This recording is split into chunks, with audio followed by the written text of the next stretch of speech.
Good evening, everyone. I call the September 9th, 2024 school board meeting to order. It is 6:03 p.m. and we are in conference room C of the Fisher Administration Building at 12121 West North Avenue. Ms. Summers, please call the roll. Mr. Morris.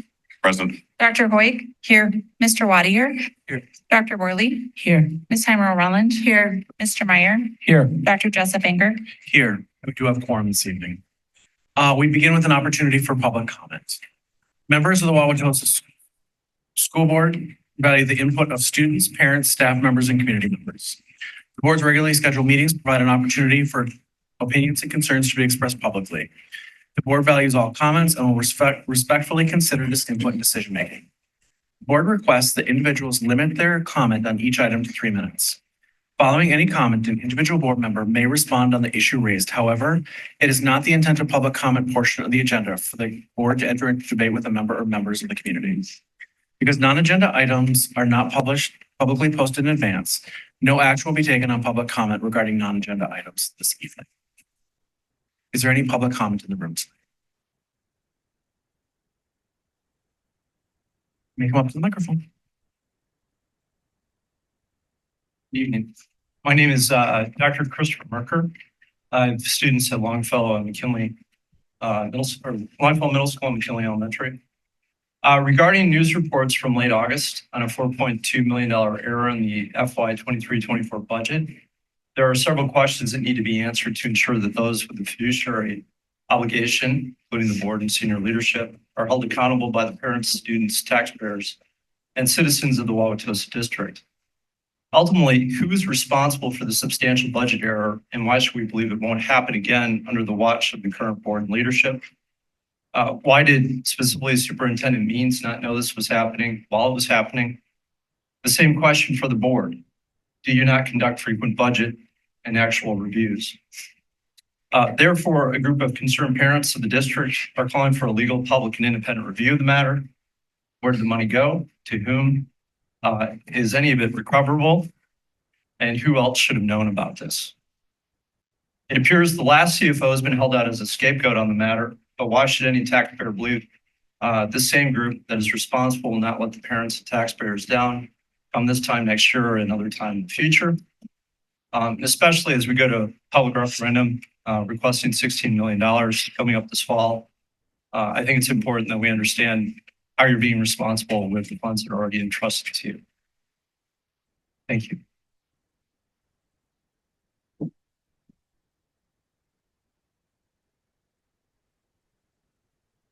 Any additional public comment in the room this evening?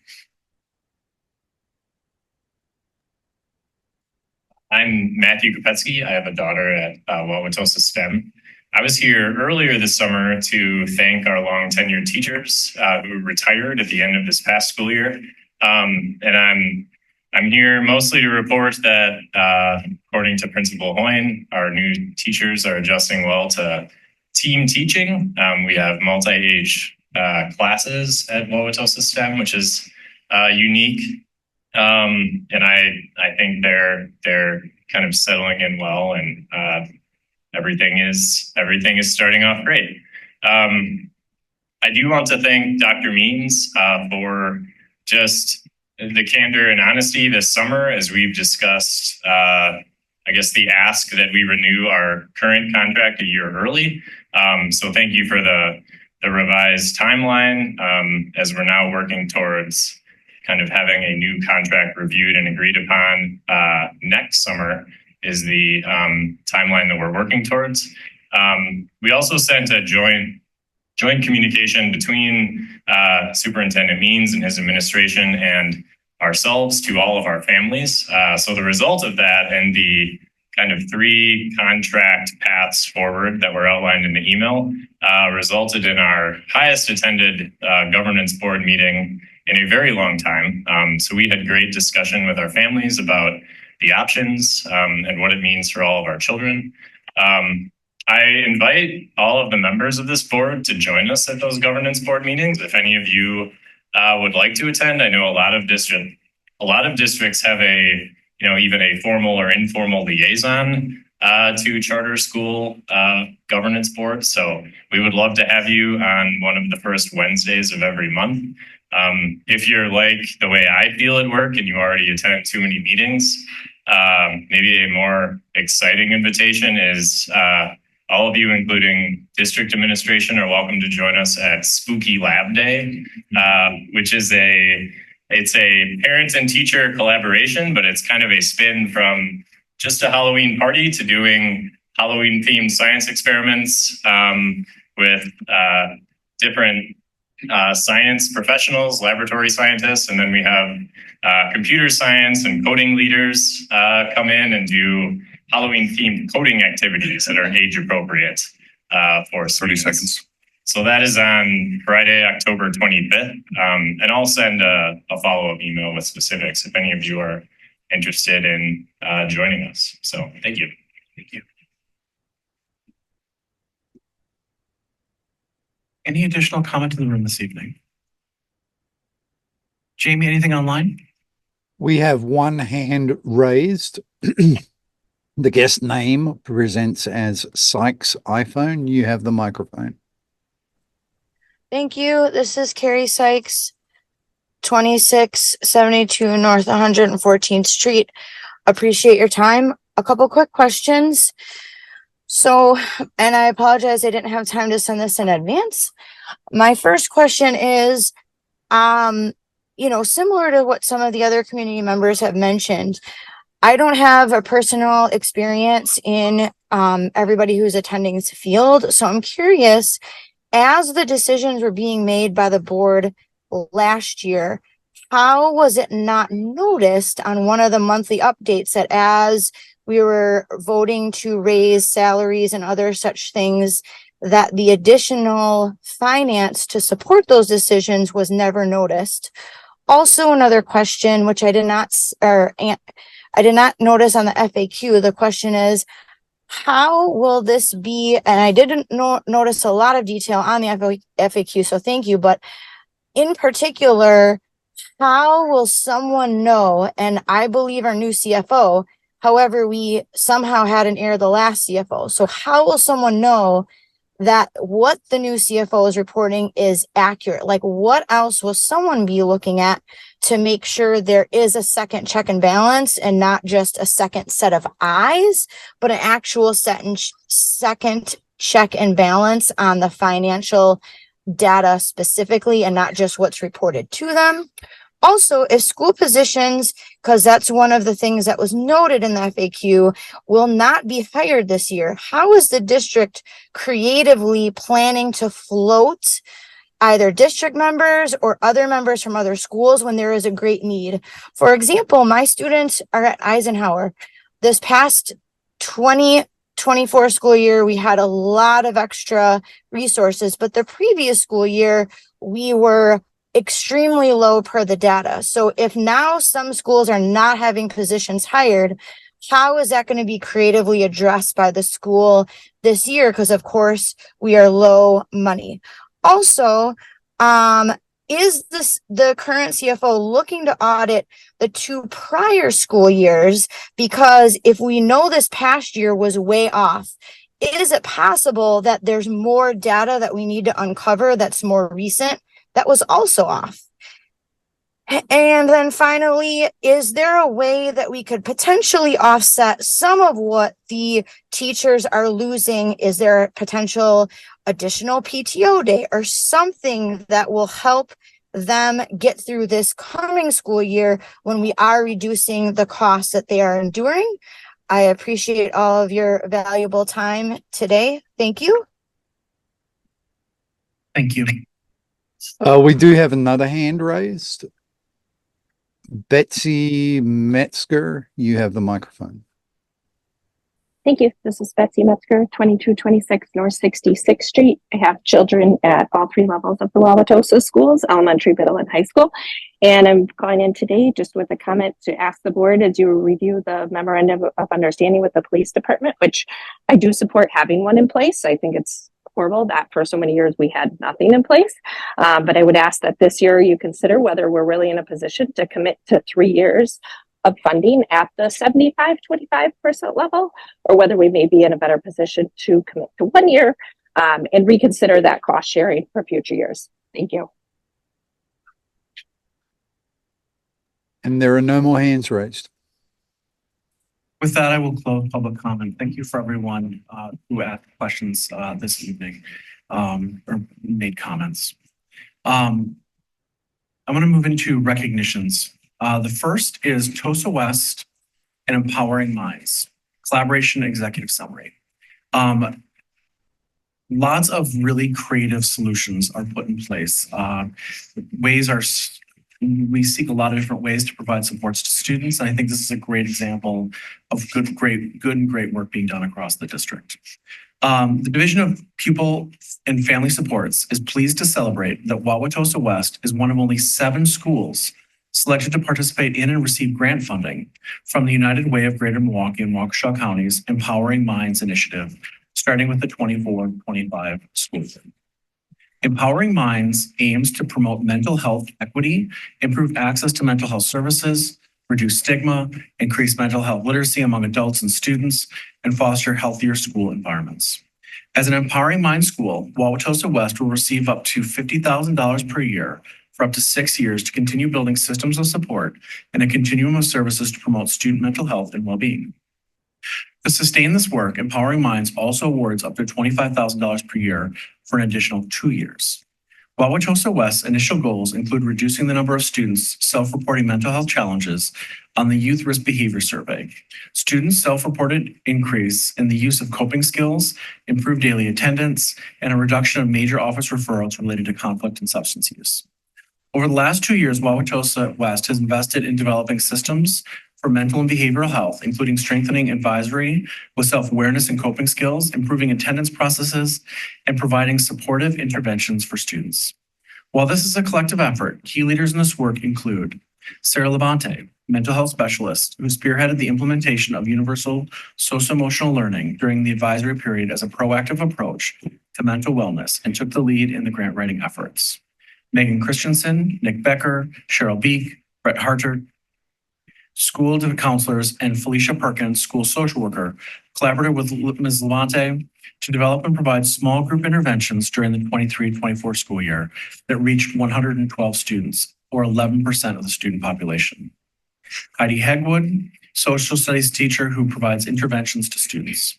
Felicia Perkins, school social worker. Stephanie Habig, school special education teacher, and Stephanie Leupold, teacher, collaborated to refine engaging advisory lessons. Abby Henning, school psychologist, is the facilitator of West Student Support Team and excels at helping the team use data to identify students in need of interventions, ensuring they receive appropriate support. Casey Smith, Dean of Students, connects system-wide to work to improve attendance, behavior, and school culture. Paige Recke, Associate Principal, and Corey Gala, Principal, provide essential leadership to and trust in the team to develop and test unique approaches to better meet the needs of all students. We have a large number of the team who's here.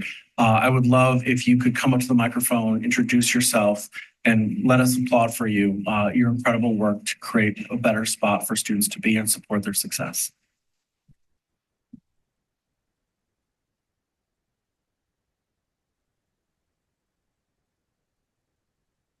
Sarah Levante. I'm the mental health specialist at West. I'm not sure if everyone will come up because I got them to come by telling them they didn't have to speak. But we have an incredible team and we're really, really grateful. And I'm so thankful they're all here to celebrate today. Thank you so much. If you want to celebrate your work quietly in the back, you can do that. Whatever is the best way for us to celebrate you, we will do that. So I'm Abby Henning, the school psychologist at West. I'm really, really excited for this opportunity. I think it's going to be amazing for the school and the community. I'm Felicia Perkins. I'm the school social worker here at West. And Megan Christensen, school counselor at West. Nick Becker, school counselor. We're very fortunate to have a full team that's all headed in the same direction. And I think we've put a lot of work in to kind of understand how each of us can help the other out.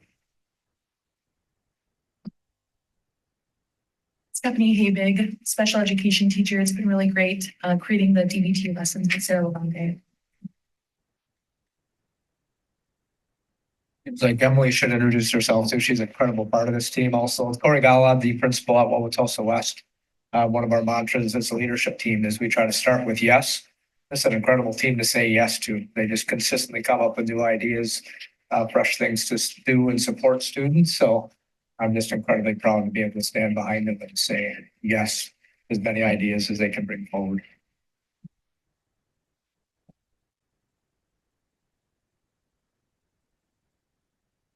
Thank you all very much, and I can't wait to see the impact that you have on students. Next up, we are going to talk a little bit about AP Scholar Awards. Each year, the AP program recognizes high school students who have demonstrated outstanding college-level achievement through their performance on multiple AP exams. AP Scholar Awards come in different levels and types, including the AP Scholar, granted to students who receive scores of 3 or higher on 3 or more AP exams. AP Scholar with Honor, granted to students who receive an average score of at least 3.25 on all AP exams taken and scores of 3 or higher or 4 or more of these on 3 or 4 or more of these exams. AP Scholar with Distinction, granted to students who receive an average score of at least 3.5 on all AP exams taken and scores of 3 or higher on 5 or more of the exams. A lot of students work really hard. This one I see up close and personal as my daughter's on this list, and I'm really proud of her efforts. And I suspect all the families who are here tonight celebrating the students are incredibly proud of their students' efforts. This is a lot of work. It's a lot of work every day, grinding away, learning, taking extra time to do the prepare for the exams, and it's a great honor to be awarded, receiving these recognitions tonight. Rounding out these academic achievements are 13 students, 4 from Wauwatosa West and 9 from Wauwatosa East High School who earned AP Seminar and Research Certificate. This certificate is granted to students who earn scores of 3 or higher in both AP Seminar and AP Research. At Wauwatosa West High School, 69 10th through 12th grade students received the AP Scholar, 37 earned the Scholar with Distinction, and 34 received the AP Scholar with Honor Award. At Wauwatosa East High School, 60 10th through 12th grade students received the AP Scholar Award, 40 earned the Scholar with Distinction Award, and 27 students received the AP Scholar with Honor Award. If you are in the audience this evening and receive this award, I would love for you, if you are so inclined, to come on up and share which award you received. And if you don't want to do that, if you want to come up and share one of your favorite AP classes that you've had so far. Is anybody willing to do it?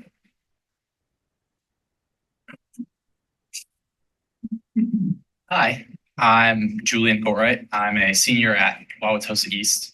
I earned the AP Scholar with Distinction Award, and one of my favorite AP classes was AP Lit. I got to have 2 great teachers, both Mr. Balseric and Mr. Dale, and it was just awesome to be in their class and listen to them talk about some of their favorite books.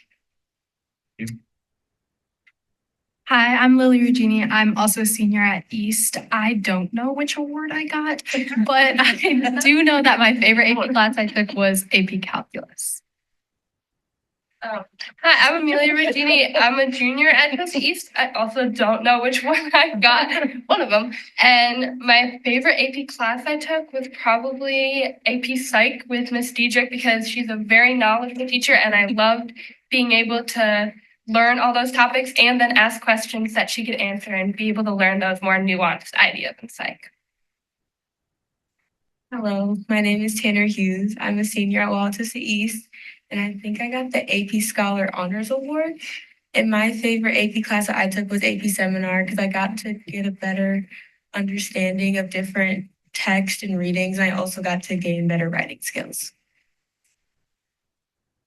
Hi, my name is Tessa White. I'm a senior at Wauwatosa East High School. I believe I received the AP Scholar with Distinction Award, and my favorite was AP Psychology because I hope to pursue that in college. My name is Reagan Gerke. I'm a senior at Tosa West, and I think I got the AP Scholar with honors, and my favorite AP class was also AP Psych.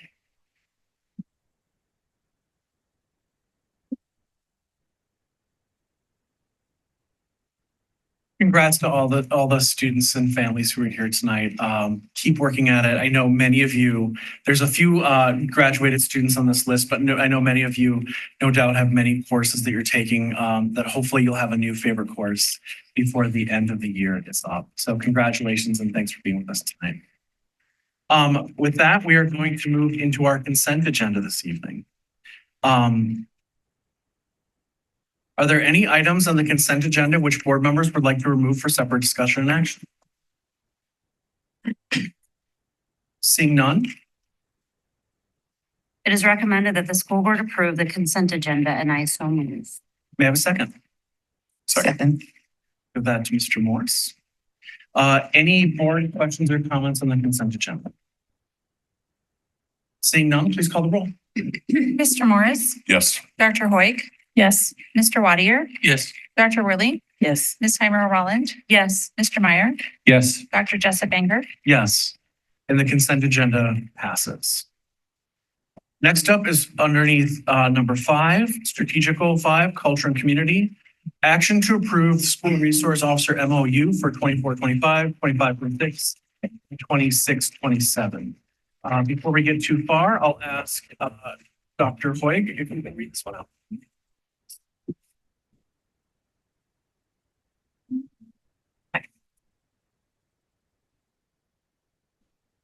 It is recommended that the school board approve the school resource officer MOU for 2024-25, 2025-26, and 2026-27, and I so move. May I have a second? Second. Thank you, Mr. Meyer. Thank you all for being here. Good evening. I would start with our introductions. I'm Luke Pinion, your Chief of Pupil and Family Supports. Laura Geisler, Director of School Safety. And I'm Jim Morrill, Sergeant at Wauwatosa Police, also oversee the school resource officer program. And in your packet for tonight, you have 3 documents attached to this agenda item. The first, for the board's request, is the updated MOU, with red line, green line revisions articulated in them. Second is an FAQ with just a few questions we receive quite often that we wanted to provide clarity to for you all as well as the community. And then third is the summary that you saw 2 weeks ago with the contact log information, which we will be providing on a monthly basis with disaggregated information. We took our first take at really pulling out of the context in there, how many had fields indicated for race, gender, disability status. So we're able to quantify that a little bit better for you. So excited to provide that in our first month to the board as well. What we thought we would do tonight is really to help illustrate some of the difficulty associated with what might be perceived as some sticking points for the public or for the board members, individuals, relative to this memorandum of understanding is really about parent contacts. And I want to be clear, we all want to work with parents and contact parents as much as possible, whenever possible. And that is the language of the MOU. In order to help us understand and articulate the realities of which we sometimes work with in these situations, we've provided some scenarios that we want to review tonight to actually ask the board to answer some of these questions in these scenarios. In doing so, we help to just really have a healthy, maybe a healthy struggle in terms of what might be done and when is it black and white, when might it not be. The first scenario, and we'll use, again, just kind of fake names here, but there's a student, Michael, reports to another teacher that he overheard a fellow peer, Jeremy, talking about having a gun with him at school today. He thought he saw Jeremy doing something suspicious around his locker. The teacher reports this to the principal and the SRO immediately. What are the implications of trying to reach the guardian prior to interviewing the student witness or Jeremy? Is it safer and appropriate for the SRO to wait until guardian contact can be made?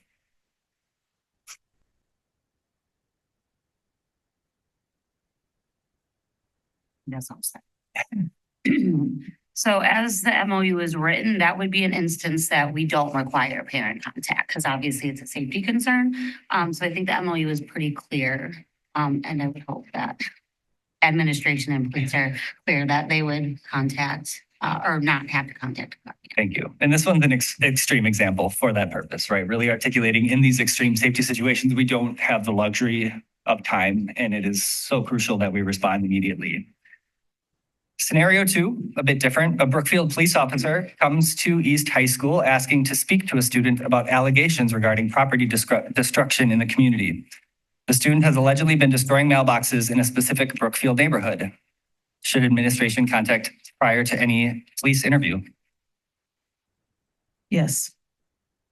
Yes, and this one's a bit of a trick question as well. Go ahead, Dr. Hoig. Well, yes, and I feel like this falls under that purview of times where, first of all, a Brookfield police officer shouldn't be coming into our schools to do anything without our SROs being aware and giving permission.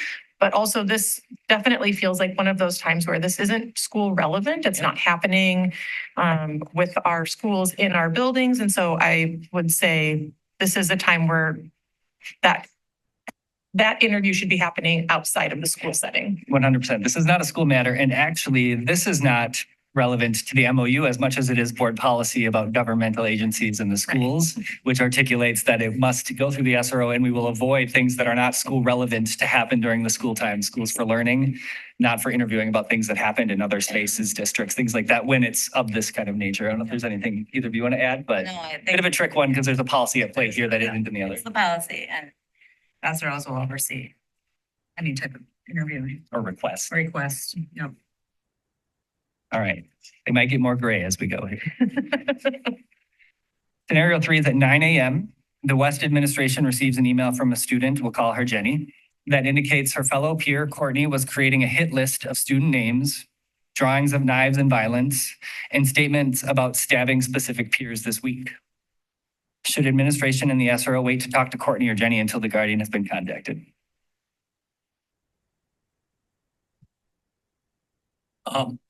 I think this kind of falls, in my opinion, as the same as the first scenario. It's a scenario in which there's potentially harm that could happen to other students, and I think that would be my first and foremost concern is making sure other students are always safe. I agree. Any other thoughts? Mr. Mayor? I agree with the two comments. What we hear repeatedly in so many of the school shooting situations is that there was some indication or attempt to communicate or something reported and it wasn't acted upon. It was acted upon or it was in process of being acted upon, but it wasn't fast enough. And then people died. So I hate to be a paranoid, fearful culture, but if we have a report, then we need to act on this kind of report. Thanks. I agree. And in these circumstances, and I know these two know this is better than any of us, but minutes and seconds make a difference. All right, we'll keep going. Go ahead. May I add? If we have an indication, I'm speaking out of my expertise for sure, but if we have an indication that something is being planned, I don't think it's safe to conclude we're sure how far along that planning or the execution on the plan is. And that's another reason to act quickly here. There's the known unknowns, and that's a known unknown. We don't know how far along this plan has progressed from when the information in that timeline came to us. Absolutely. And this is an example too, where different systems we have will connect together. So it's important to immediately respond, immediately mitigate the safety risk that's posed and that's right in front of you, while also triggering a longer process of assessing the threat through the threat assessment process, the 3 phases of that, which is not that's a collaborative effort that involves many people. So you're making sure everything is safe and protecting everyone that's needed to be protected and containing a situation while then you're triggering a longer process. And that's a good point, Mr. Meyer. Also, and just to add to that, so that it's perfectly clear, in all of these scenarios, we're talking about parents are still being contacted. Absolutely. It's just a matter of, we're talking about the matter of timing. Does, is the contacting the parent the primary or the secondary objective? Correct. And I don't mean to belabor the point, but I wanted to bring true scenarios that we work through because I do know in the 2 years that I've been here and longer for these two next to me, that the parent contact piece has become just a concern and a rightful one, right? Which is why we want to, whenever possible, do it as soon as we can. We're just trying to articulate some of the realities that we work through, which is why legal not only our own legal counsel, but on the city side and, from the officer side, the law is written in such a way. Dr. White. I just had a question about our process. I'm just thinking about the school shooting from last week. And again, maybe some of the reports have changed, so this might not be entirely accurate, but it sounded like the FBI was alerted that there was some social media threats that were being made about a year or so ago. The local police then, I think, interviewed the person, the alleged shooter. Is that how it would go? Like, I'm just trying to think about if that were to happen here in Wauwatosa, does that information get filtered back to the SROs? Like, would they have been aware of a potentially like threatening person in the building that they would want to keep a closer eye on, knowing that some of this had happened, even if it was months ago? Sure. And I don't know. Thank you. I want to make sure you can hear me. Yes. So there's so many lines of communication that we could get information from. It typically comes from within the school. A student or somebody notices something or something is just out of place, right? We do have, the FBI can reach out to us and sometimes does reach out to us. We have a local, it's called the Fusion Center in Milwaukee, and they also get a lot of information, a lot of online tips and that kind of thing that would be shared with SROs, or law enforcement in general. The challenges that we face oftentimes, I'll use a real world example from a threat we had years ago, but it was a threat to shoot everybody at lunchtime. But it wasn't a threat. It was a wish. It was something that the student wanted to do, but didn't threaten, like didn't make a phone call to the school, didn't email it to anybody. It was just a plot, a plan, and something they desperately wanted to be a part of. With that, with the way laws are written, the way legislation is, we could not arrest them for a terroristic threat. So they're on the radar, yes. I'm going to use another example. I'm going to be completely vague about this because it's very current. But there's knowledge that we have of a student that outside of school has taken in and has weapons that they should not have. And we're dealing with that person as we speak. And we have informed the school about it. Just so, again, you talked about a radar. So you guys do threat assessments and whatnot. I think that's valuable information to have.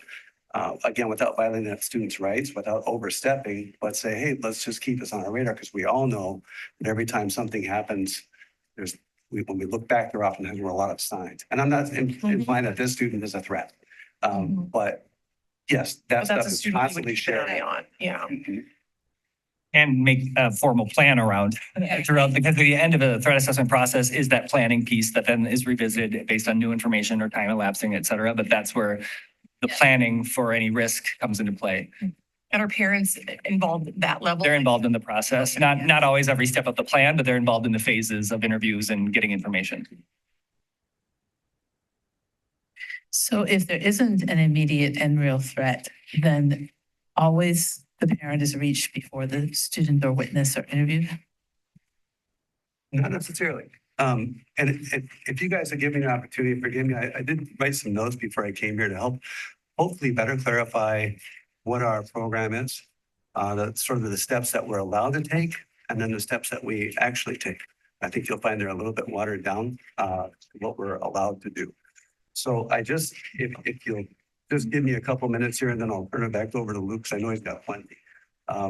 But I think we can all agree, we've worked together for some time. I think we got a great relationship, but I think we can all agree that our mutual goal is in this partnership is to provide a safe and effective learning environment to the students and staff at each school.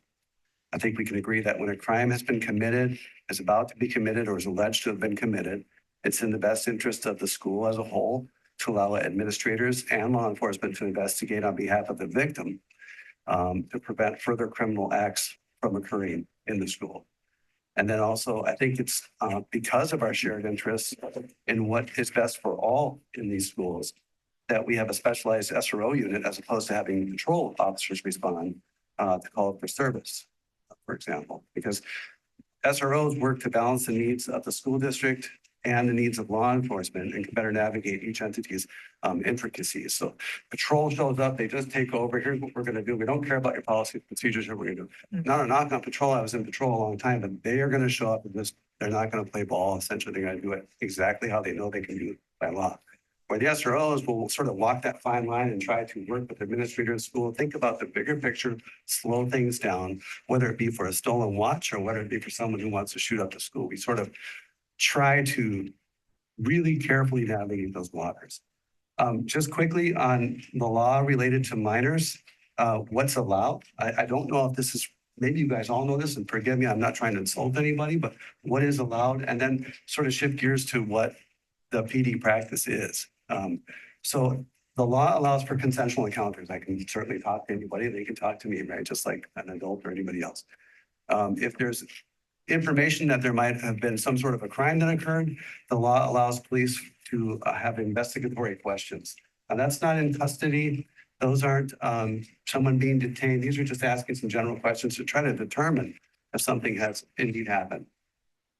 Once reasonable suspicion is realized, we have reason to suspect that someone probably did something. We're not a probable cause yet. We have the right to detain an individual, whether that be an adult or a juvenile.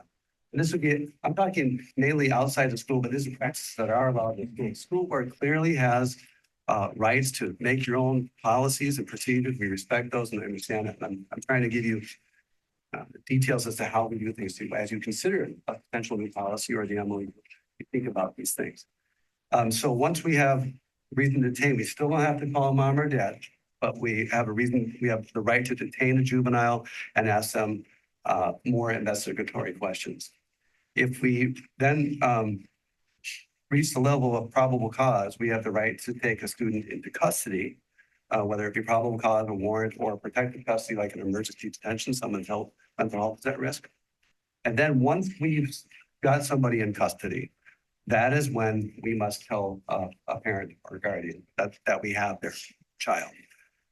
But that's kind of where the parental rights stop. When we take that student, whether I do an interview and interrogation at the school, by the way, if we should do so, whether that's in school or at the police department, anywhere, we record the body camera right now, but we also have cameras in our station when we use it there. Those are always recorded by law. They need to be recorded. So we do that so people can see exactly what's happening with that juvenile, especially after the fact, because if that should get to court, obviously the courts highly scrutinize our conversations with juveniles, want to make certain that we're not coercing them in any way, made any promises, that that kid understood their rights. And we could be talking about a young person. We typically don't arrest anyone under the age of 12. We don't like to arrest 12-year-olds, but we are allowed to go as low as 10, but we almost never do that. But if we have a young person or even someone with a cognitive disability, we explain, we read them their rights. If I read an adult their rights, I'd probably just read your rights. I'm not going to offer you any counsel or suggestions or what does that mean? I'm not really going to tell you. A kid, oftentimes we'll have them echo back to us. What did what I just say to you mean in your own? What does that mean in your mind? Repeat back to me what you think that means. So we do our best to get clarity there when that occurs. But during that interview and interrogation process, when someone is in custody, if a parent shows up at the police department or the school, they still don't have the right to invoke their child's rights, their Miranda rights. We have to read a Miranda if they're in custody. We start asking questions. The parent can't say, I demand to see my child and I'm going to go counsel them before you speak with them. Once they're in custody, they lose that right as well. And I think that's sort of a lot of people don't know that. And so that's where law enforcement, when we're investigating a case, especially that's one that's significant, we try very hard to make sure that the child understands their rights, to make sure we're dotting our I's and crossing our T's, because we don't want to lose our case either, right? Not to mention, we don't want to violate anybody's rights. So once that has happened, we record the interview process, read Miranda. The courts will highly scrutinize that thing. So police, we follow the law, we follow the Constitution, we follow our policies and procedures, and we work with your policies and procedures. So that's what we're allowed to do. What we currently do, what we often do is reprimand or release. We will tell someone, if this is your first time you've done something like this, we're going to let you go. We might document it. That's it. Always contact the parent when that happens. We contact parents, by the way, for every contact that we have. It might be after the fact, but we do speak to them. The department policy used to be to bring people in custody, everything. You could steal a bag of candy from Target. You're coming with us to the police department, getting booked, photographed, fingerprinted, the whole thing. We do not do that anymore, especially with kids. We cite and release oftentimes for that, issue a citation, again, in conversation with the parent, explain to them what has happened and why the student had that issue. The other thing we do with more significant cases that are not really ordinance violation, but maybe they've risen to the level of a crime, a misdemeanor, or a felony, we're still not taking kids into custody and bringing them out like we used to. We order that child in. We'll talk to the family, mom or dad, and say, hey, we're investigating this. We'd like to speak with you guys. We'll speak with your son or daughter at our school, at our police department. And then we do an interview process there and try to keep the parents in the loop as best we can. Again, they're not entitled to be in the interview process, but they're fully aware of why we're bringing someone in and what we're up to. And I wanted to stress this too, in most cases, there are no objections by law enforcement to parental notification of witnesses or victims. So that's not where we're really too concerned with. There are circumstances where isn't always a good idea. But generally speaking, we're in favor of a witness or victim. Go ahead, we can bring mom or dad in here. That's support the child. And in some cases, we don't have objections to parental notifications of suspects. It could be a fight or some minor offense, marijuana, something like this. Go ahead, call mom or dad. But if we're investigating like a sexual assault or something that's a little bit more significant, those are the times when we're probably going to be a little bit more, let's not talk to them yet. And then we always talk with administration to make sure that we're on the same page about when we're going to talk to a parent. I have more here. I don't want to completely monopolize this conversation. I wanted to talk about district policy considerations and a couple of additional items. If you guys like me to continue with this montage, I certainly will. Otherwise, I'll turn it back over and we can come back to it. Yes, sir. I did have one question, and you've answered quite a few that I had, so thank you for that. But just again, because I'm new and I'm trying to get as much information as possible.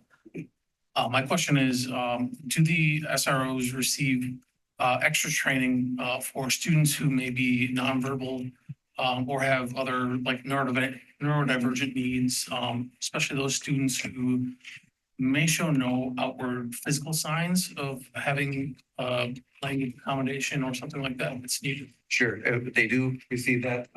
We have crisis response training. We go specialized training to work with people with mental health issues, people on drugs, people with dementia getting a little bit older.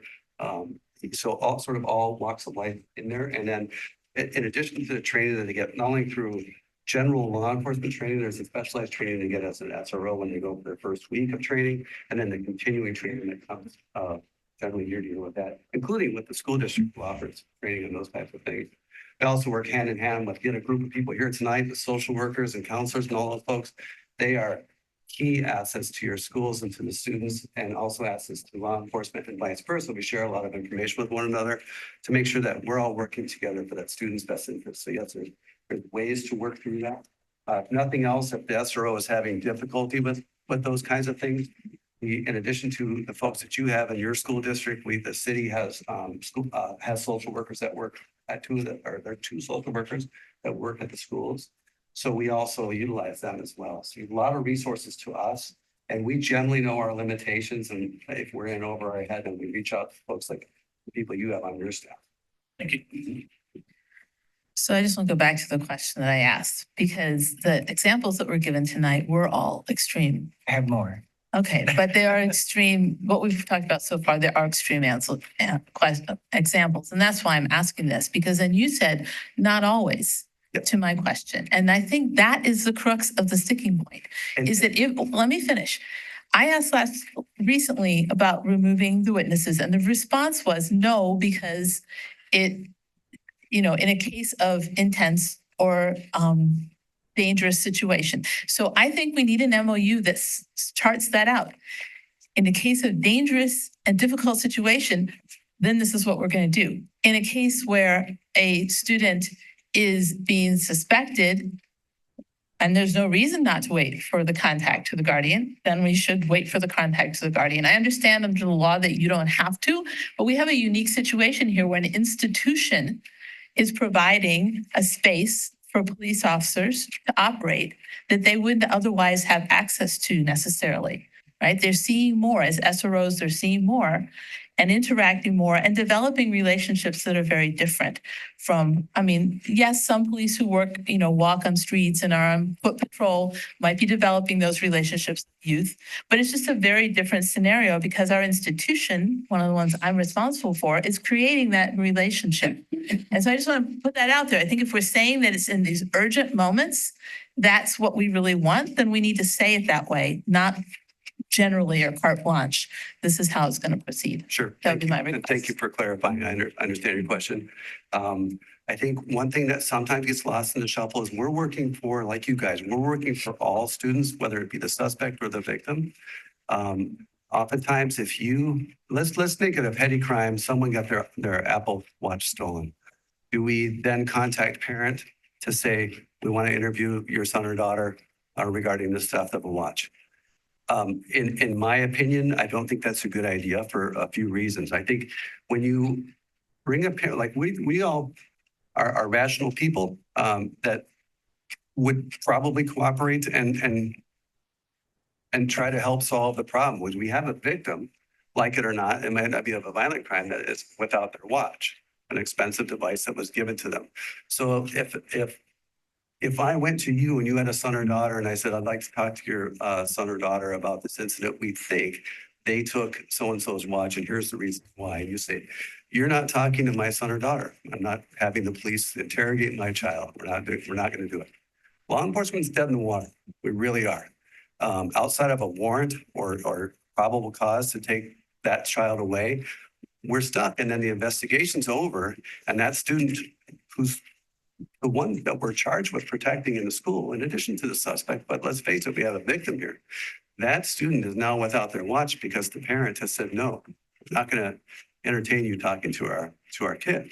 And again, I've used this example before. If there's a 16-year-old breaking into your car in the parking lot, law enforcement interacts with that child, they're going to start asking those investigatory questions. They're going to then obviously they have reasonable suspicion, they have probable cause, they've seen it, they're going to take that child regardless. So that's the way that the law works, and there's the way that you want it to work. So we work within the confines of the law. So we don't want to have a case ruined by someone instantly saying, no, you're not going to talk to my child. And I know that you guys as a school board and certainly as a school and local parentis, you act as a parent.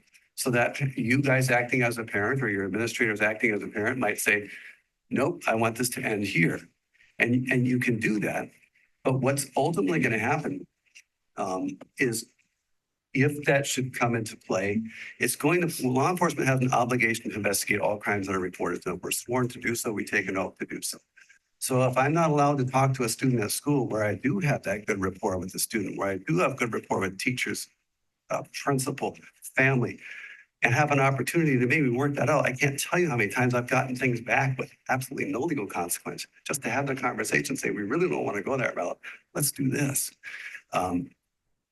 Those are such great opportunities, but if we are not allowed to have those opportunities, we're going to still have to do our investigation outside of the school, but that means they're going to have law enforcement maybe doing a field interview right outside of the school as the kid comes to school, as the kid leaves, or you might end up even having more in custody situations where the officer has enough to arrest, didn't want to arrest, but now we're to the point where we don't have that cooperation partnership with the school. And we say, well, we're just going to remove the kid from school.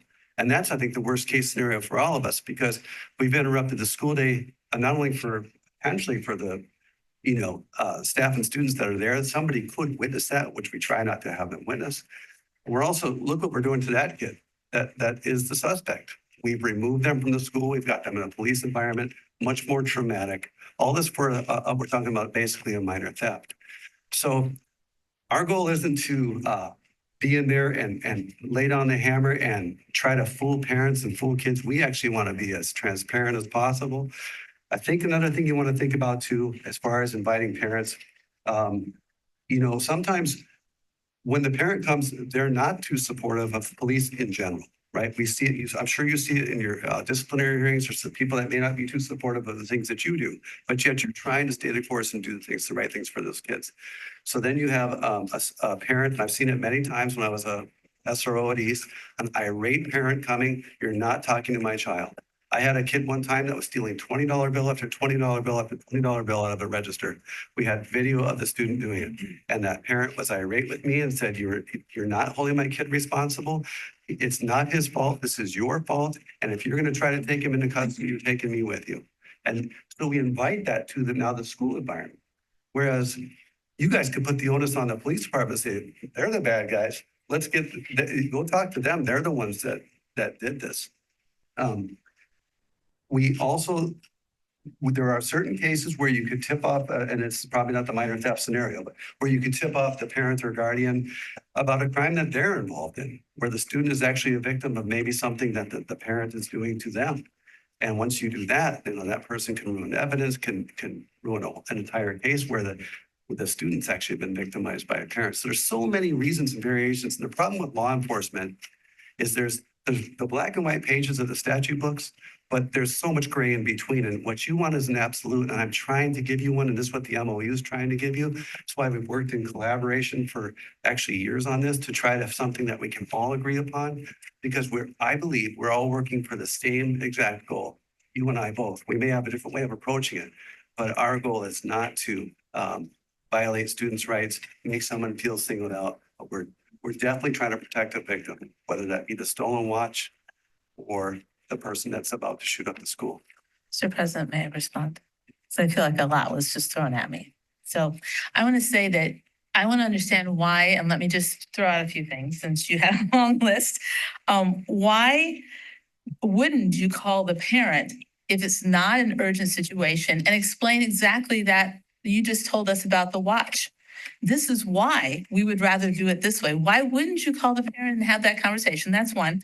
Two, I want to throw out an inequity here is that I, as a parent, am very educated and I know to talk with my kids about this, but there are a lot of kids in our district that don't have that opportunity from their parents. And I don't know exactly what age we start talking about this in our classrooms, but if we are going to have this kind of a routine in our schools. And I want to say that I feel like if we have SROs, that's a question mark for me.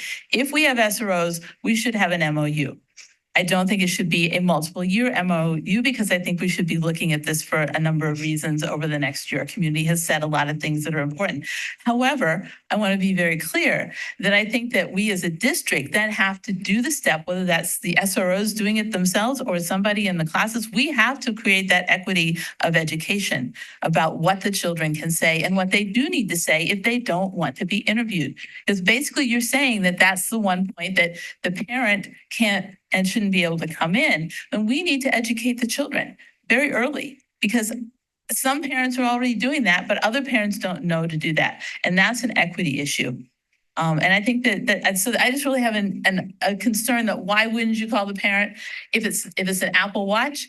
Please call me and explain to me why it's important so that I understand the restorative practices that are behind this that you're trying to enact and get those youth to figure out how to do it right, the consequences to understand that. Yeah, if they're breaking into my car and they're 16, I don't know, please call their parent. I don't have a concern with that. If they are drawing a gun on someone in the parking lot, then that might be a different situation. But if, otherwise, yes, I think parents need to be involved in this. And I think that our youth need to be better educated about what their rights are. I understand the police officer. I know what the law is and I understand what the court cases have upheld, but the missing piece for me is that we're not making our youth aware of this. And therefore, as a result, then the youth should have an advocate, an adult advocate with them. And I don't want to use the term parent widely as we do in this district, just for those who are listening in, understand that we mean, the person who is the caretaker of that young person, that I do think they need to be, unless it is the kinds of scenarios that have been described tonight. I have an issue with youth being put in the position facing an adult that they might feel they can trust more than they might another police officer. One other thing I want to add to this is that we have a number of youth in our district who have trauma around police officers. And I think that putting youth in those situations without another adult is something that we really need to pay attention to. Thank you. Thank you. I guess I'm not sure how it works. Is he next? Well said, Dr. Worley. And just this is a point of clarification, question of clarification. I know the MOU that we're talking about is intended for 3 years. And then there's a lot of language in there with a lot of red lines and green text. Is it the prerogative of the board that we're allowed to make adjustments to that? Is it a living document or is it set in stone for 3 years once we sign it? I might be able to answer that, or I'll try.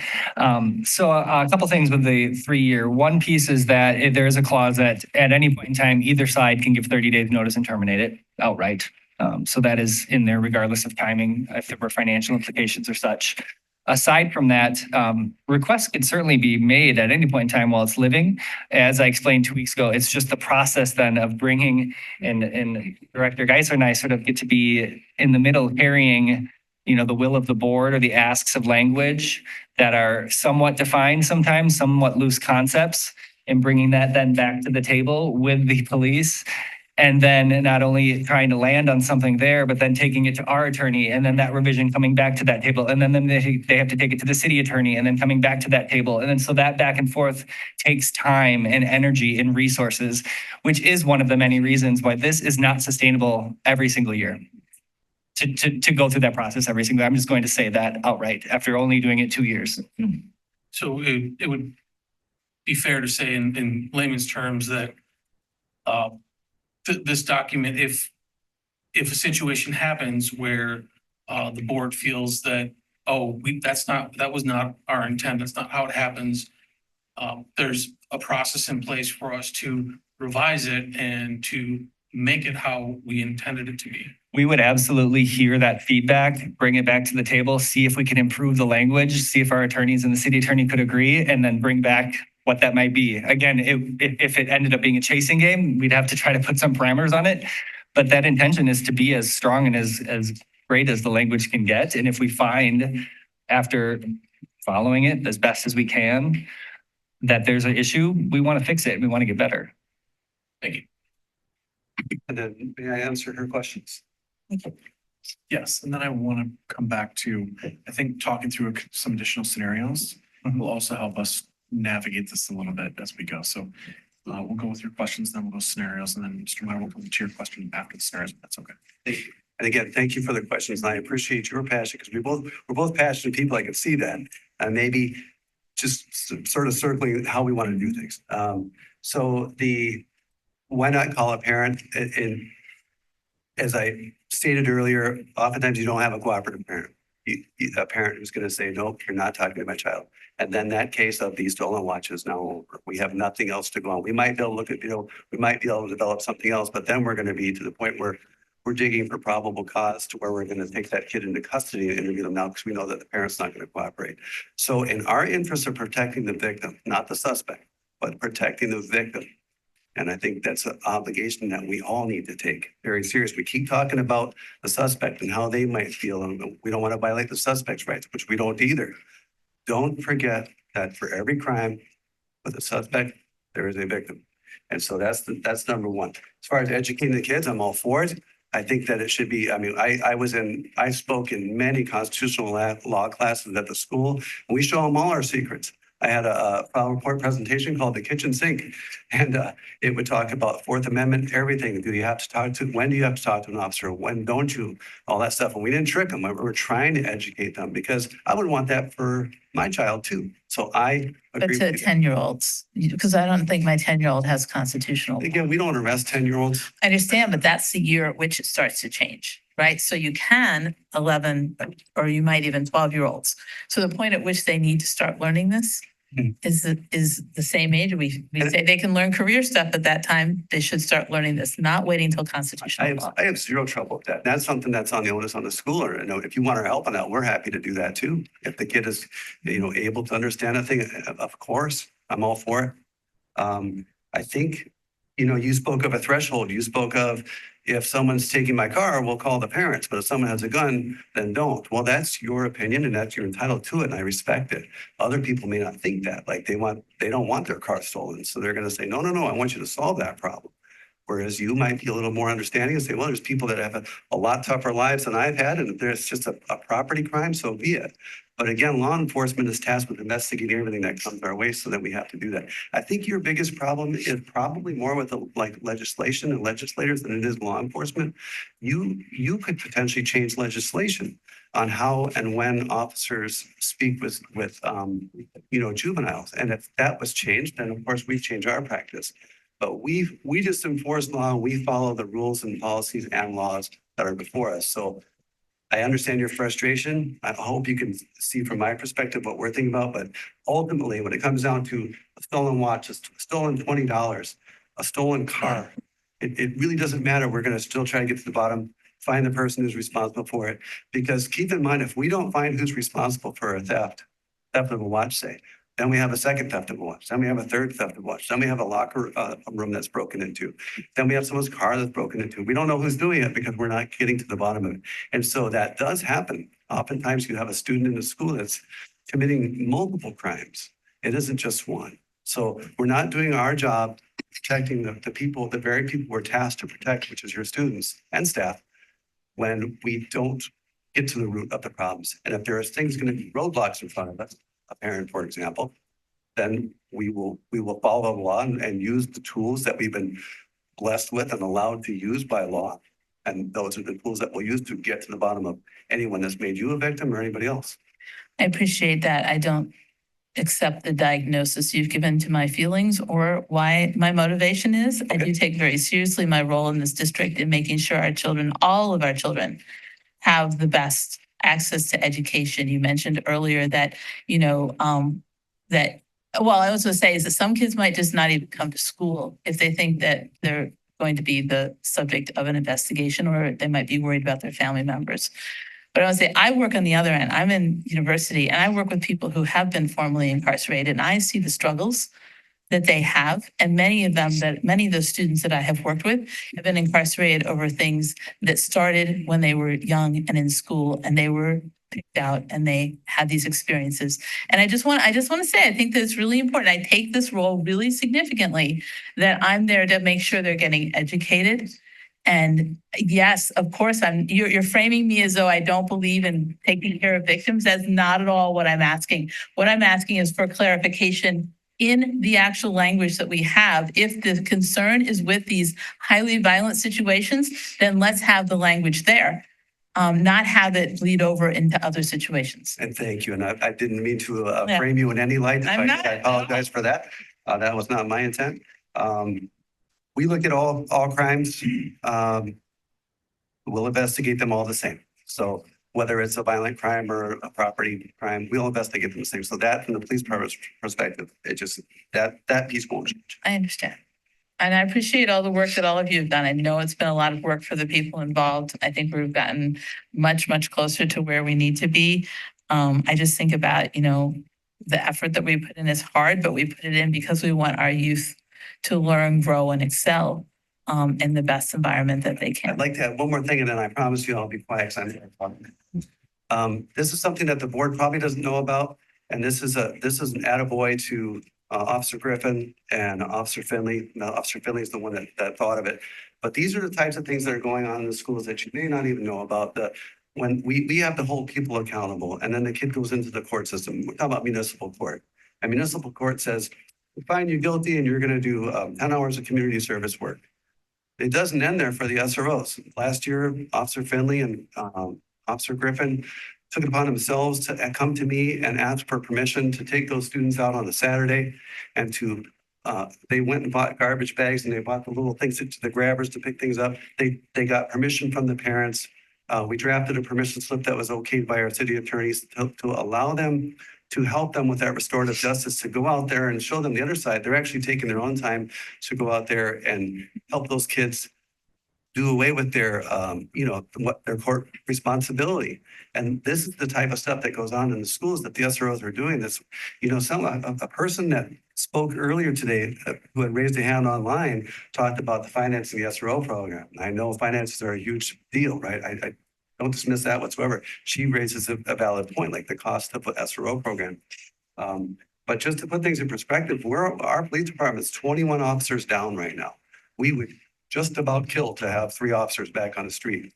And we believe so wholeheartedly in this program that they're not pulling the SROs from unit. In fact, we're trying to get the 4th that we promised you a long time ago. So this is something that we believe in, something we want to have. Years ago, I started thinking about the MOU, and then Laura and I met and we really started working on the MOU. And the whole point was so we don't have miscommunications. So we are working together as a team. Otherwise, we could have often, I'll be very honest, because sometimes like, why did I even push for an MOU? We opened a can of worms.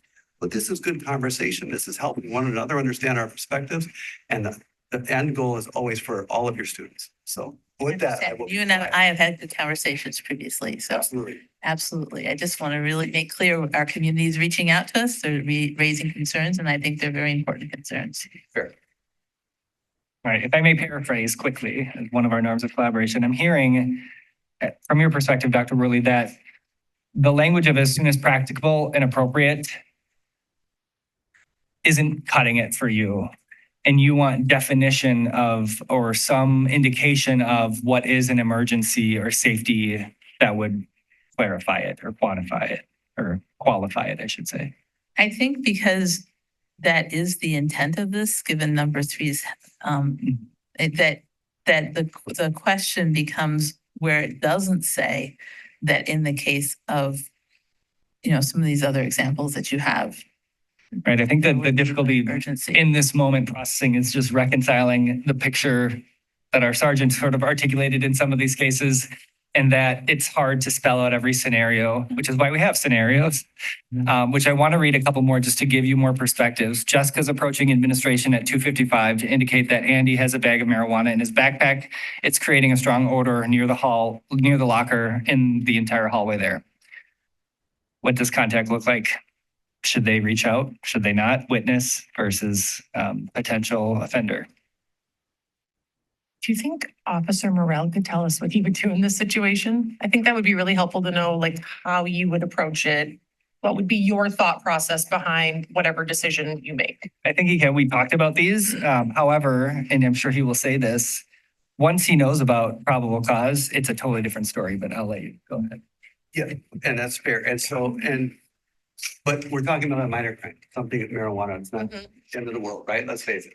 However, it shouldn't be in the schools and it's still illegal. But what was the time again on this one? 2:55. So we have the end of the school day. So that sort of introduces a new problem for us, because the end of the school day would indicate that the student with the drug who may be selling it at school is going to leave with that evidence. So now we have a bit of a crunch to say, do we want to stop this behavior now, or do we want to wait till tomorrow when this may be gone? So that, to me, that would amp it up a bit to the point where we probably want to investigate it right away. If I smell, by the way, if the police, so we have something called plain sight, like we're looking for a stolen Xbox that just left Target. It's in the back of your car. It's in plain view. Plain smell also applies to law enforcement. If we smell the marijuana, that jumps immediately to probable cause for search and the rest of it. So, but yes, that to me is a little bit more urgent. Again, not an urgent matter where we have a crisis, but we have someone who may be selling in schools, which is possession with intent to deliver, which is now a crime instead of an ordinance violation. And so all those things add into the mix to make us act probably more quickly than we would like to. So that would be just a click. So that would be a situation where you would question the student before contacting the parents. Yes, more than likely. I mean, for marijuana, is at the end of the world with the parents involved? Not Well, necessarily. and a lot of times this may be something, per our policy for search and seizure, the principal administration already has a right to go look in that locker and to search. So that might be the first layer anyway that is occurring to confirm or deny. Yeah. That's likely. And I'm sure we have our high school principals here as well. Are probably just like staring, burning daggers, but no, that is often how this would play out. And thank you for reminding me of that. There's many, many times when I first was an SRO, I was shocked by this. I was shocked that a school administrator would do a search of a student. I thought that was just what police did. And oftentimes, especially with things like that, I always encourage them. So if you're not looking for a weapon, you're looking for a weapon, please let us know. If you're looking for something else and you choose to do that investigation on your own, typically they do a search, they get consent, they may contact a parent, who knows what may happen. They usually just present them with whatever it is they found. So that would be the first course of action. So yes, I think it should be looked at right away. Would the police go grab that kid? Probably not. We would start there. Thanks for the reminder. I'm going to move on to scenario 5. There's 2 more. This one may be a little bit clearer, but I really want to get to the last one. So Nathan approaches administration again at 2:55 to indicate that his peer Jonathan has bags of what he believes could be heroin or other drug paraphernalia in school, believing he wants to sell to other students. Same question. Perhaps more straightforward, but ask the board to answer. Well, it sounds like the administrator should probably be first per policy. However, much more dangerous to have any of those items than marijuana. So I would hope, actually, as someone who has also been very critical through this process, I would hope that if it's, those types of drugs, that then the SRO would be at least told about it. I still think, though, in that situation, that a parent or guardian or advocate should be with the student when they're being questioned about those drugs. I don't see that as an immediate threat, especially if the student in question is separated from the rest of the student population in some way. Piggyback on that, for this scenario, you've already got several criteria where whether or not the parents are contacted and brought in, parents wouldn't necessarily be able to refuse the questioning.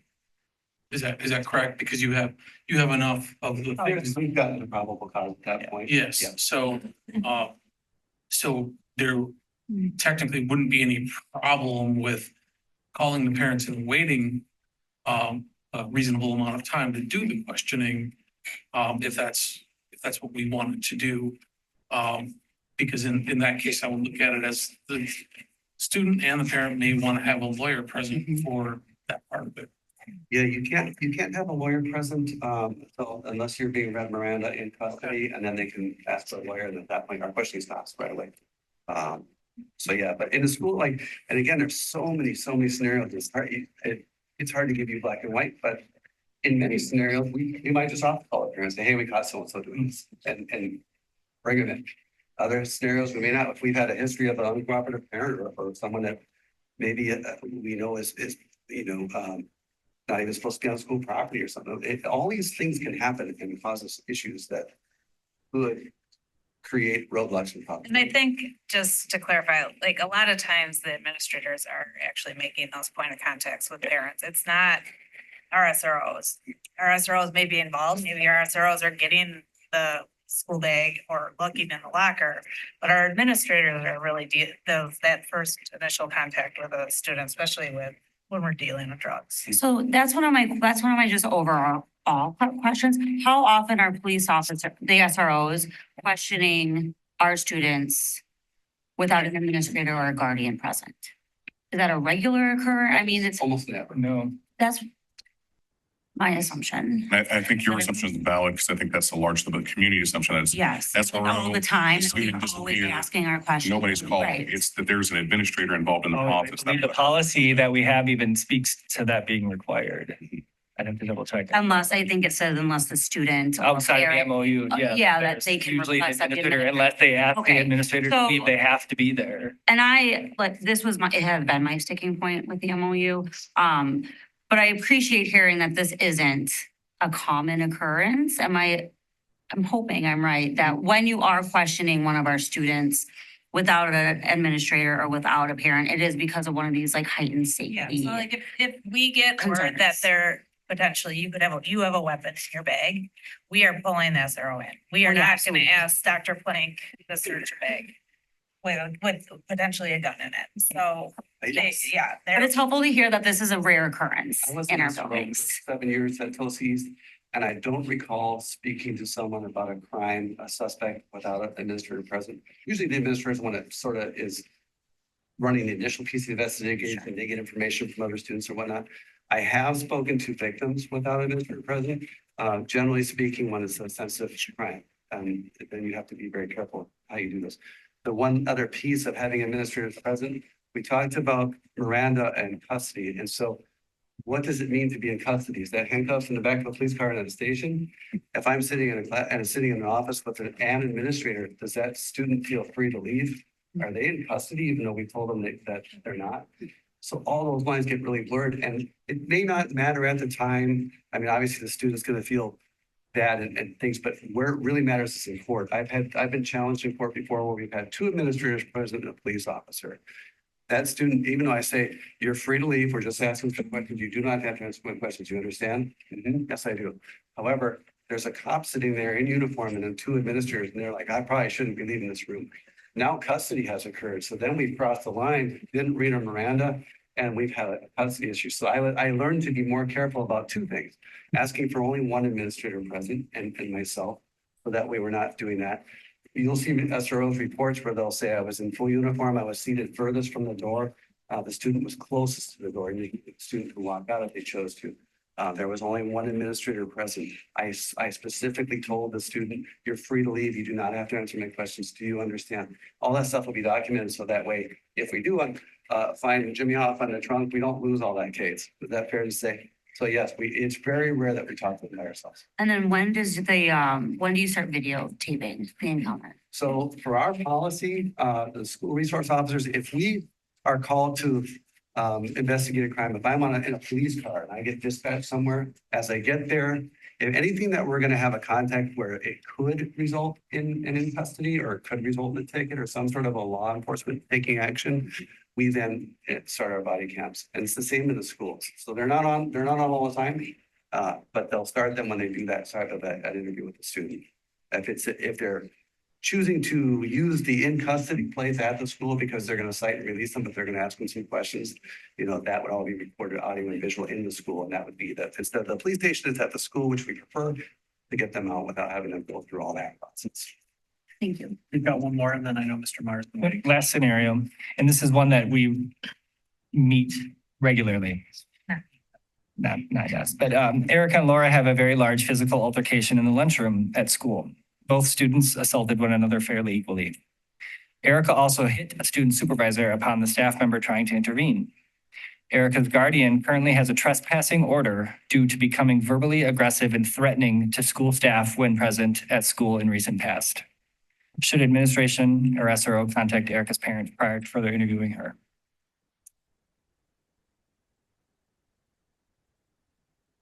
Would the contact require them to come onto the school? Would that require us to bring them onto the school in order to contact them? No. I would. So I don't see say how that has bearing in this case. A contact wouldn't require you to, but oftentimes when you call someone like that, they show up with like 3 or 4 people. They're instantaneously there and they're demanding things. So that's just from experience. Not everybody certainly, but so you guys wouldn't be requiring, but oftentimes that is the response of the family that's upset about it. So that's might be why they got them in the first place.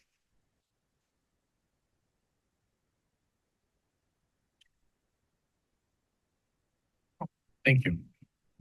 So, my view is that culture matters a lot in whether we're getting what we want and what the police department needs. My context is that I think everyone is wearing a hat here, and we need to all know what hat we are wearing. And all of these, meaning the role, we put on I'm a parent one day, I've been a defense lawyer. I've represented a juvenile in criminal court, in a jury trial, and won. I have worked with a criminal justice planning agency some many years ago. Talked with county court judges, juvenile officers, police officers, district attorneys, and came to understand that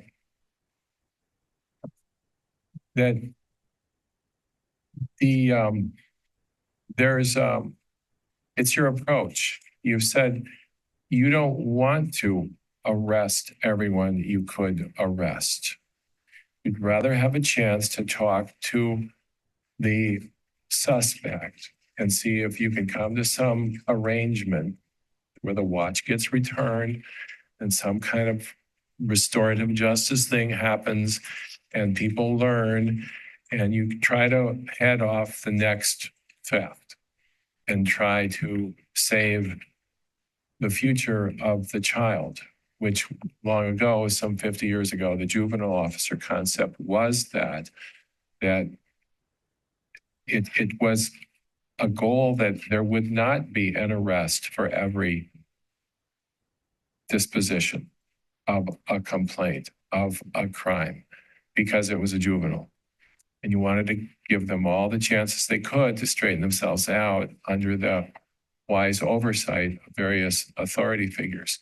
So that is what I needed to hear you say, that if we give you a chance, your departmental approach is to minimize arrests and somehow make the outcome better for everybody. Okay. I also heard you say that if you aren't allowed to do some of those less, I'll call them invasive, less interceding kinds of things, you're left with fewer tools in your toolbox. And arrests may actually increase because that's the only tool you have left. And they will happen off school grounds, and more children, more juveniles than otherwise would be the case will end up in the system the way we don't want them to be in the system. So I like what I hear. I think in this type of decision by the board, anecdotal communications from the community about how things are going are very important. We're the eyes and ears in the community as elected officials. And what do we hear? How are our police officers, our resource officers treating the juveniles? What are the outcomes? And so, I'll be full disclosure. If I'm a parent and my child is a suspect, I don't want my child talking to the police until I get there and I get a lawyer there. But that's my parent hat. As a defense lawyer, I don't want that child talking to the police until I get there. That would be my defense lawyer hat, and I have worn that hat. But as a school board member, I wear a different hat, and I need to understand the parent's going to wear their hat and not want the conversation until the parent gets there. And we sit in local parentis. That does not mean we are parents fully, completely, but I'm looking for the best outcome. And the best outcome, if we have the right police department, is to, in some measured way, trust you and let you do your job, but keep our eyes and ears open about how things are going. And that will be I think the optimal way for things to end up. Some 50 years ago, I was very vocally and publicly criticized by a very respected circuit court judge in La Crosse County for proposing that we have lawyers waiting at the jailhouse door for arrests. And the accusation might have been accurate, because I believe then to let the legal system work. But a school is not a legal system. A school is a place of nurturing and growth. So I don't, we could ask for the bar to have volunteer defense lawyers staffed in an office in the hallway. We really could.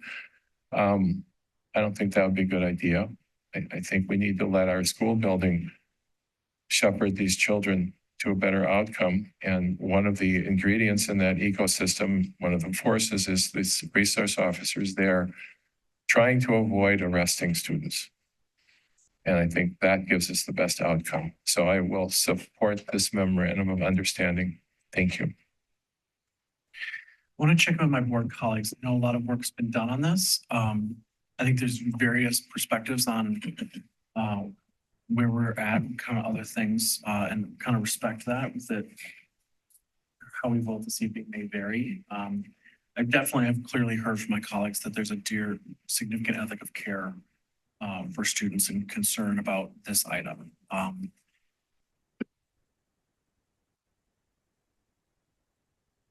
suggestion.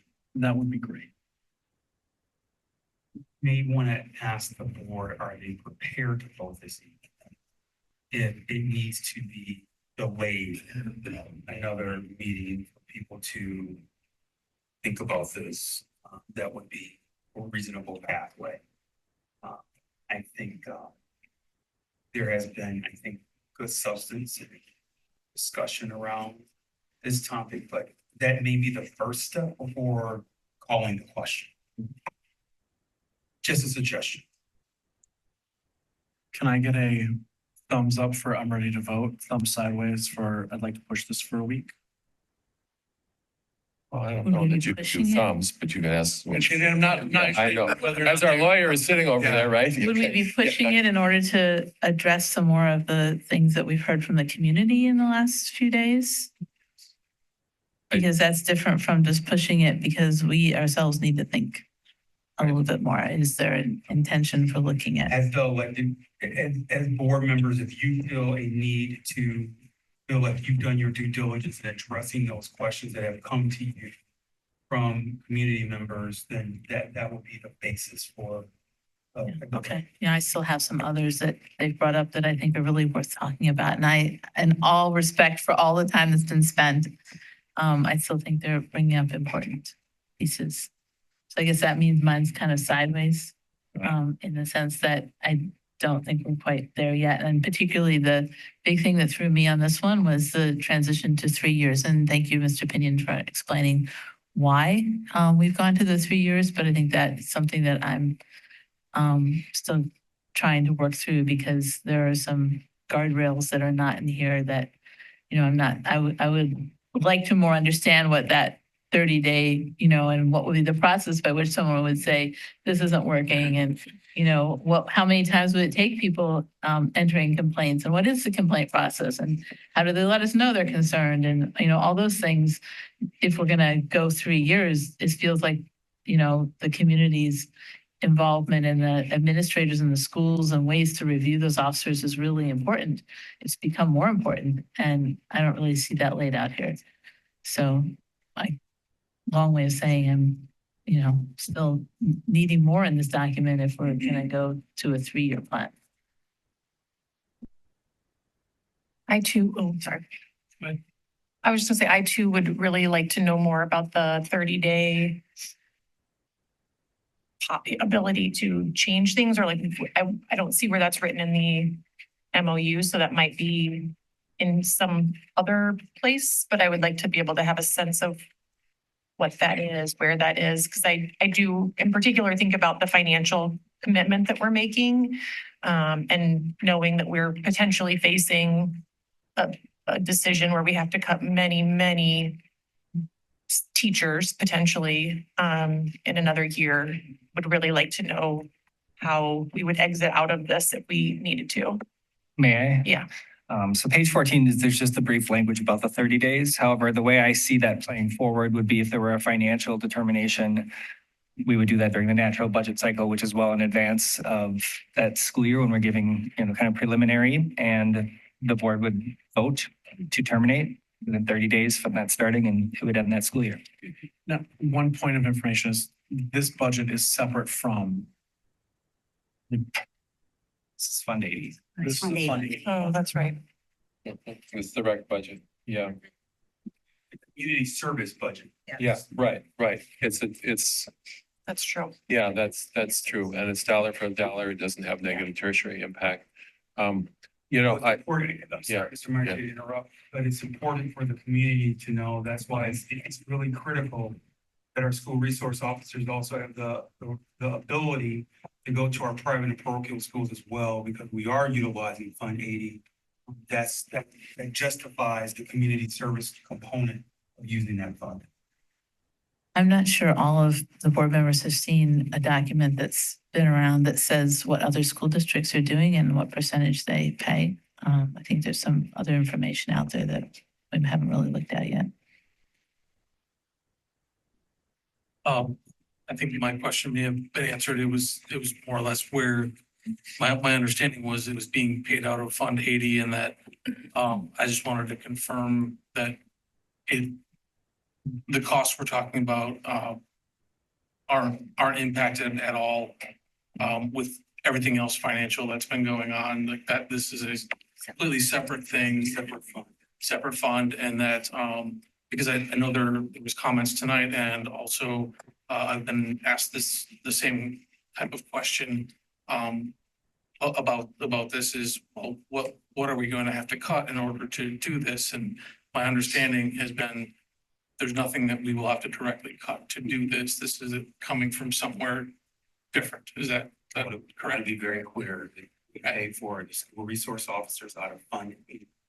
It does not impact our Fund 10, where we pay for teachers or curriculum materials. There's nothing that will need to be reduced from the overall operating budget in order for us to have the school resource officer program. Okay, so it'd be fair to say that this financial decision has nothing to do with anything that's going on the referendum. No, sir. I need to be fair and hopefully I can bring some, not some levity, it's not funny, but just some another perspective. So 25 years ago, we had a different police chief. And I often, more than once, heard the police chief say, we arrest, what do you make arrests for? And he would say something to the effect of, if the law is broken, we make a request, we make an arrest. And something to that effect. We did not hear that tonight. We did not hear that. We heard something very different. We do not make an arrest for everything. And that was on purpose. But 25 years ago, my oldest was editor-in-chief of the Cardinal News at East High School. And the Cardinal News ran a political cartoon about drivers that was critical of drivers being stopped while black on North Avenue. And it wasn't well received everywhere. And my daughter was invited to meet with the chief of police. And I found out about this and well, no, I don't need to go alone. I'm more worried about the chief of police than about my daughter in this meeting.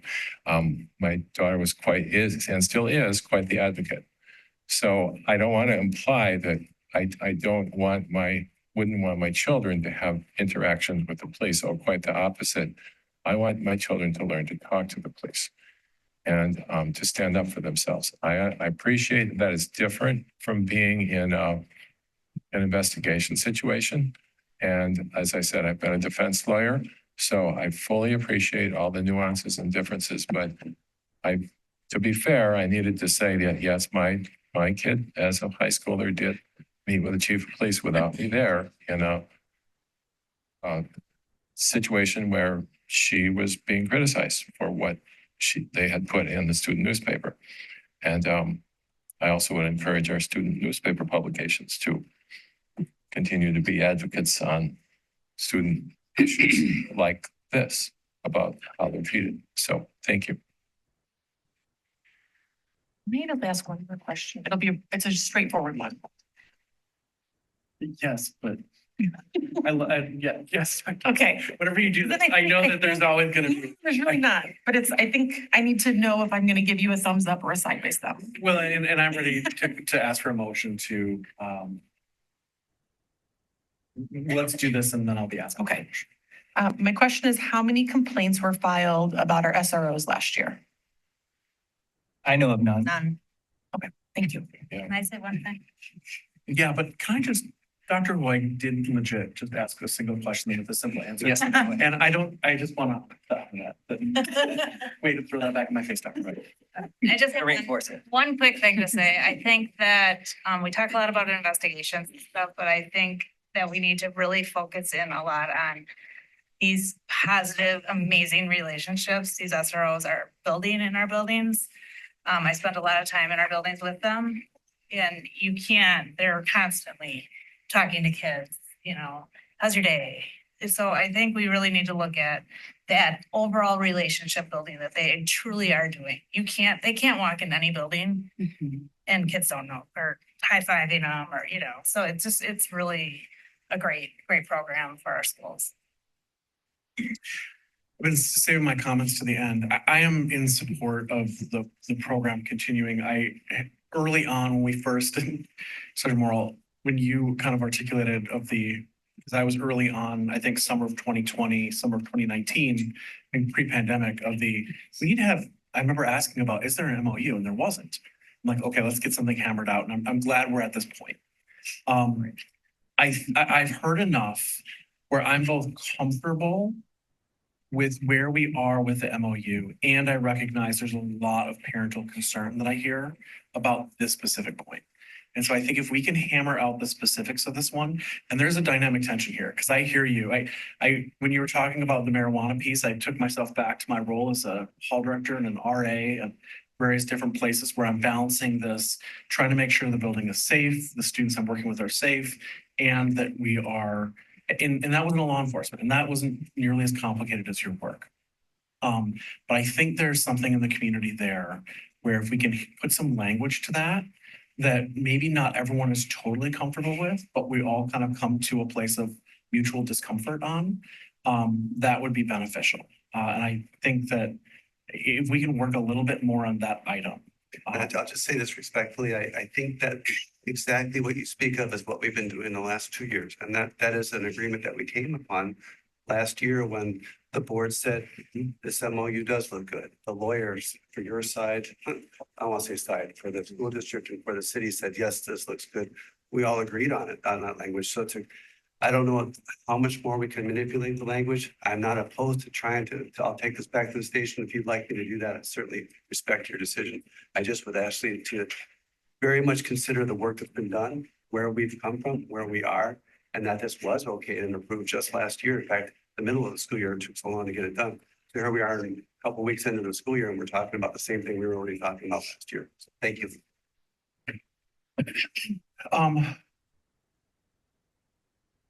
This is as I think I should share. I'm comfortable voting on this now. My suggestion is not yet to call. Because to Mr. Meyer's point, you can't do thumbs. Got it. Yeah. So we have a motion and a second on the table. I'm gonna ask Ms. Summers to call the roll. If we don't have it, we'll go from So there. we're not open to proposed amendments? Sure. This is not saying I would necessarily vote for it, but I would like to propose it as a 1 year. Okay, I'm sorry. Okay. 1 year. She has I move this be only a MOU for 1 year. I want to really remember that this isn't about the people. I like the officers. I like the people, but they can go away and the MOU stays. Right? It could be someone entirely different. So that's what's in my mind when I think about this. I don't think we're quite there yet with the language. I do think we need to have guardrails. So I'm making an amendment that it only be for a year. Is there a second on the amendment? Second. Or discussion? Kind of to the points that our team here collaboratively have made there. I look at that and for transparency in this vote so that you guys know, I would abstain because I am one of the police and fire commissioners. But one of those things I would put in there is that we see how much time, and I don't see anything that I've looked at in this MOU where we're at, where we came from last year, that changed those materially and directionally different. That 3 years and being from that perspective of police and fire on that commission, it takes a lot, as you said, to put those officers that we have that were already short, that a year from now, we won't know it's there. When we take those away, we may not have the ability. We've been wanting 4, right? We've got 3. Then all of a sudden we're in a position where we can maybe only get 2. So we don't want to be under-resourced and think of where we're at a disadvantage. Whereas regardless of all the other things, I've talked to enough, I had my ear full for 2 hours at Tosa Fest over the weekend by very concerned folks that had these questions. And one of the things I kept going back to is, where are the actual grievances, the complaints that people are talking about? There's a lot of assumptions out there. There's a lot of things that don't actually exist. There are a lot of things that people have heard and stories that have been made up that are in the ether from school to school, from the east side to the west side, that don't actually exist. Because we've heard from our team that we haven't gotten any complaints. We're not having and seeing these things. We're seeing by the data that the occurrences are trending downward, which is what we want. And for me, and this is not a knock on anybody, is that I don't have an issue. I've got a 4, 7, and about to be 10-year-old. My goal is not to, I don't want to put them in a position to have to learn criminal justice at 10 years old or 12 years old or 14 years old. I want them to have an understanding that we tell the truth, we do honest things. We learn at home first before we get to school and have to learn the hard way by doing things that we shouldn't be doing. And I think those are things in part of the culture of Wauwatosa versus other school districts where the children should be learning about the things that they should be learning in school. They shouldn't be interacting. And we know that unfortunate things happen, thefts happen. We don't want them to, but there have to be deterrences. And to Sergeant Morrell's point, I don't care if it's someone's getting robbed in the parking lot or somebody's breaking a car, or if it's mischievous kids, because I grew up in Central Florida where it was a fun thing to do for middle school and high school as a rite of passage to try to sneak into somebody's car, check to see what's in the glove box. That time we had CDs. See what kind of CDs they have and take one. That was your prize. But the deterrent was we had relationships with I grew up with SROs from elementary school forward. Most of them did something in the community that we knew. They taught karate classes. They did after school programs. They did other things other than being law enforcement. And that for the community that I lived in, which is very different today, but very much like Tosa is at a much smaller scale, it gave, and there were benefits that came on the back end in the community. Whereas those children grew up and they're seeing these officers, because the tenure of our officers is pretty strong in Tosa because it's a great place to work, live, and be, that your kids, as you grow up from elementary, middle school to high school, have had a relationship. They've known that. Whether they've had an issue or not, they understand that there's a safe place, both with the administrators, their teachers, their principals, everybody they have, and the police, the SRO is a part of that. So there's not gosh, it's such a dangerous place. My SRO is going to be so different because they're not going to have an understanding of what I might encounter at Mayfair. What I don't want to see is that we create this situation that is creating a negative space where our SROs and the community has this light of what happens at Mayfair Mall with the police is what's going to happen at Lincoln or at Whitman or at Longfellow or at West, whatever that might be, because that's not what we have. I think comparing apples to apples, we have to look at the work that we're doing. When we ask for that 1 year, there's a lot of work in there. And then that 1 year gets skewed even more, whether something happens or not, if we want to invoke the 30-day, clause in there, and it leaves us behind the 8 ball, because then we have all these other scenarios, we have budgets, we have all these other things that have to come back to the table. I think it's only rightfully so. And I can only make the assumptions that when they look at that planning, just like we look at planning for the next school year, the next 2 school years for that cycle, whether it's budgeting or whether it's academics, that our police department is doing the same thing for those officers. So I look at the 1 year is not a deal breaker. Again, I'm going to abstain on the vote, but I think it gives us better planning positions and gives our team the opportunity to have better data to say, here's what we had last year, here's where we're at this year. Let's forecast what our expectations are and be able to build a stronger bond. And to even some of the community's point there, I know that there's a lot of things, and Sergeant Merle touched on it, about all the things that they have at their disposal with that and all the other resources that we have that tie into, joint partnerships with data and information. And when those investigations go on with the city of Milwaukee, I forget the system you talked about there, but if there's a threat assessment from the FBI or things like that, a lot of those other programs are going to be missing those parts. So I know other people have asked me, like, could we use X organization or a private security or this, or someone asked me over the weekend, my cousin has a security company that watches the bank in Tosa. Why can't they watch the school? Anybody can be trained to learn these things. Anybody can go to the DPI's website and look at the SRO best practices. We're actually exhibiting and they're showing us what the best practices and how those work. So I look at where it goes forward from here. We've come a long way from before not having one to getting here. We're asking to trust that process and continue forward. I'll leave it there. Any other board comments before I call? Wait, do we have a second? Yeah, we do.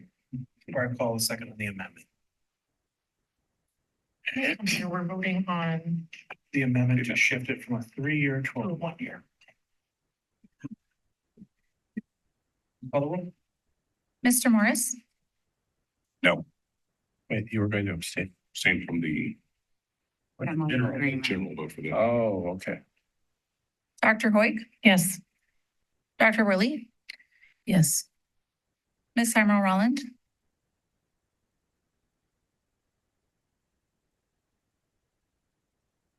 Yes. Mr. Meyer, No. Dr. Jessup Banger, No. Mr. Wadier, No. The amendment does not pass. Any further amendments or discussion on the original motion?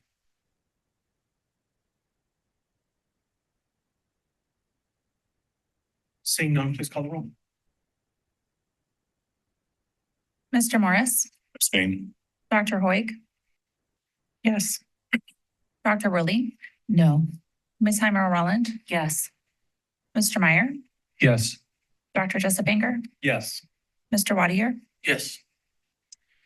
And the MOU passes. We will continue to get updates and data and review that. And thank you all for your months. Thank you. Thank you, guys. Can I say, thank you, board. That was democracy. We voted and we didn't know what would happen before we voted. That was a good feeling, whether we liked the outcome or not. It was a good process. And to clarify, we never know what's going to happen. I understand, but you know, you kind of think you know, but I had no idea. No idea, right? Yeah, no, it's not even a guess or a speculation, just no thought how that was gonna come out. No, it's. Yeah. Thank you for correcting my meeting. Okay. That was clear. Okay. The time is 7:48 PM. May I have a motion to adjourn into closed executive session? It is recommended that the school board adjourn to closed session pursuant to Wisconsin statute 19.85, Prince 1, Prince E, liberating or negotiating the purchasing of public properties, the investing of public funds, or conducting other specified public business whenever competitive or bargaining reasons require closed session, specifically to deliberate regarding in terms of a charter school agreement between the Board of Education and Wauwatosa STEM Incorporated, and I so move. May I have a second? Second. Thank you. Any board discussion on this item? Mark. I appreciate contracts need to be discussed in closed session. I also am not comfortable. This school these are our people we're talking about and with, and I wish it could be more open. So I don't have any showstopper objections. I just wanted to say my discomfort. Thanks. Please call the roll. Mr. Morris, Yes. Dr. Hoig, Yes. Mr. Wadier, Yes. Dr. Worley, Yes. Ms. Heimer Roland, Yes. Mr. Meyer, No. Dr. Jessup Banger. Yes. And we will convene in executive session.